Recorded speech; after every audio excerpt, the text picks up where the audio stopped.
जय लक्ष्मी माता. श्री गुरुचरित्र कथासार अध्याय 42. विश्वकर्मा आख्यान.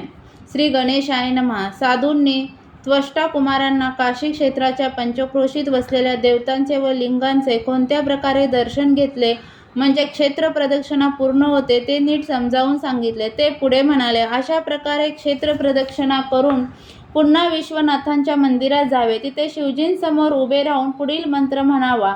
जय विश्वेश्व विश्वात्मन काशीनाथ जगतपते त्वप्रसानन महादेव कृता क्षेत्र प्रदक्षिणा अनेक जन्म पापानी कृतानी मम शंकर गतानी पंचक्रोशात्मक कृता लिंग प्रदक्षिणा. त्यानंतर मुक्तिमंडप, स्वर्गमंडप, ऐश्वर्यमंडप, ज्ञानमंडप, मोक्षलक्ष्मी, विलासमंडप, ज्ञानमंडप, आनंद मंडप आणि वैराग्य मंडपात जाऊन त्या मंडपांना वंदन करून यावे. त्यानंतर त्यांनी नित्ययात्रेचा विधी सांगितला. त्यात शुक्ल आणि कृष्ण पक्षात प्रतिपदेपासून चतुर्दशीपर्यंत काशीमधील कोणत्या शिवलिंगांची व देवतांची कोणत्या क्रमाने यात्रा करावी ते स्पष्ट केले. अशा प्रकारे काशी महायात्रेबद्दल समग्र निवेदन करून ते साधू त्वष्टा कुमारांना म्हणाले, वत्स्य, आता मी सांगितल्याप्रमाणे काशी यात्रा पूर्ण करा. तुमच्या गुरुदेवांचे नित्य स्मरण करत राहा. भगवान शंकर तुमच्यावर प्रसन्न होतील. बोलणे पूर्ण होताच ते अदृश्य झाले. तेव्हा त्वष्टा कुमार स्वतःशीच विचार करू लागले, गुरुभक्तीने सकल अभिष्ट साध्य होते हे खरे आहे. गुरुप्रसादामुळे साधू महाराजांची भेट झाली आणि त्यांच्या रूपाने स्वतः विश्वेश्वरच मार्गदर्शन करून गेले. त्यांनी साधूंना कृतज्ञतेने नमस्कार केला व त्यांनी सांगितल्याप्रमाणे काशी क्षेत्राची यात्रा पूर्ण केली. त्यामुळे प्रसन्न झालेल्या विश्वनाथांनी त्यांना दर्शन दिले आणि वर मागण्यास सांगितले. त्वष्टा कुमारांनी त्यांना सर्व वृत्तांत सांगितला. तेव्हा त्या महाप्रभूंनी तुमच्या गुरुभक्तीने मी संतुष्ट झालो आहे असे प्रशंस उद्गार काढून त्यांना विश्वकर्मा असे नाव दिले आणि सर्व विद्यांमध्ये पारंगत करून सृष्टी रचनेचे विलक्षण सामर्थ्य दिले. त्वष्टा कुमारांनी काशीमध्ये स्वतःच्या नावाने विश्वकर्मेश्वरलिंग स्थापन केले. तिथून ते गुरुगृही आले. आपल्या गुरूंसाठी घर, गुरुपत्नीसाठी चोळी, गुरुपुत्रांसाठी पादुका व गुरुकन्यांसाठी घरकुल, स्वयंपाकांसाठी भांडी अशा सर्व वस्तू देऊन त्या सर्वांना वंदन केले. तेव्हा गुरूंनी त्यांना दृढ आलिंगन दिले व म्हणाले, वत्स्य, तुम्ही चिरंजीव व्हाल. तुमची कीर्ती अखंड राहील. तुम्हाला अष्टसिद्धी व नवनिधी प्राप्त होतील. तुम्हाला कधीही चिंता वा कष्ट होणार नाहीत. तुम्ही त्रैलोक्यात अद्भुत सृष्टी रचना कराल. ही कथा सांगून शिवजी पार्वतींना म्हणाले, देवी, असा आहे गुरुभक्तीचा महिमा. गुरु हे त्रिमूर्ती जाणावेत. गुरु वाचून सिद्धी नाही. भवपार जाण्यासाठी गुरुभक्ती वाचून पर्याय नाही. म्हणूनच ब्रह्मादी देव आणि वेदशास्त्रे गुरुचरणांना वंदन करतात.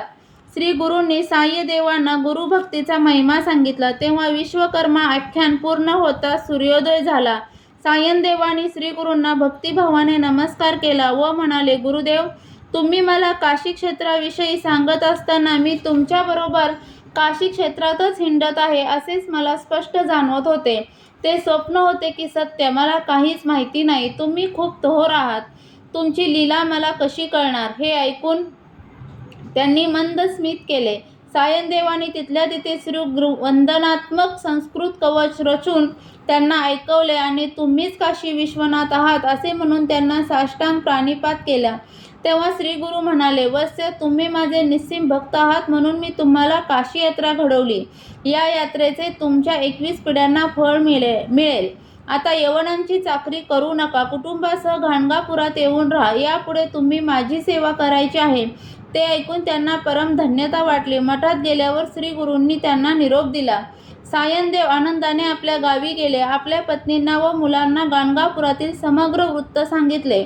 भाद्रपद शुद्ध चतुर्दशीला ते परिवारासह श्री गुरूंच्या दर्शनास आले. आपल्या 4 मुलांना श्री गुरूंच्या चरणावर घातले आणि कानडी भाषेत श्री गुरूंच्या स्तुतीपर प्रासादिक कवच म्हटले. श्री गुरूंनी त्या सर्वांचे क्षेमकुशल विचारले आणि म्हणाले, सायनदेव, तुमचे ज्येष्ठ पुत्र नागनाथ हे माझे परम भक्त होतील. त्यांना दीर्घायुष्य, यश, कीर्ती, ऐश्वर, संतती, संपत्ती या सर्व गोष्टी प्राप्त होतील. तुम्हाला आणखी एक पत्नी असतील. त्यांना 4 पुत्र होतील. तेही सुखात नांदतील.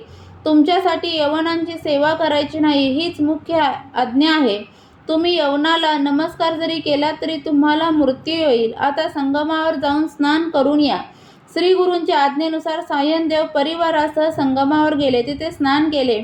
अश्वत्थाची विधीपूर्वक पूजा करून ते सर्व मठात परतले. तेव्हा श्री गुरु सर्वांना उद्देशून म्हणाले, आज भाद्रपद शुद्ध चतुर्दशी आहे. या दिवशी अनंताचे व्रत केल्याने लोकांचे कल्याण होते. पूर्वी कौंडिन्य ऋषींनी हे व्रत स्वतः आचरले होते. आता या व्रताचा विधी काय आहे, हे व्रत केल्याने काय पुण्यलाभ होतो, याविषयी सविस्तर सांगतो ऐका. सिद्ध म्हणाले, नामधारक श्री गुरूंनी उपस्थित विप्रवर्गाला अनंत व्रताची जी माहिती सांगितली ती त्यांच्याच शब्दात सांगतो. अध्याय 42 समाप्त. श्री गुरुचरित्र कथासार यातील 42वा अध्याय वाचनाने किंवा ऐकण्याने मिळणारी फलप्राप्ती म्हणजे काशी महायात्रेचे पुण्य मिळेल. श्री गुरुचरित्र कथासार यातील अध्याय तुम्हाला ऐकायला आवडत असेल तर चॅनलला सबस्क्राईब करा, व्हिडिओला लाईक आणि शेअर करा. व्हिडिओ पूर्ण ऐकल्याबद्दल धन्यवाद.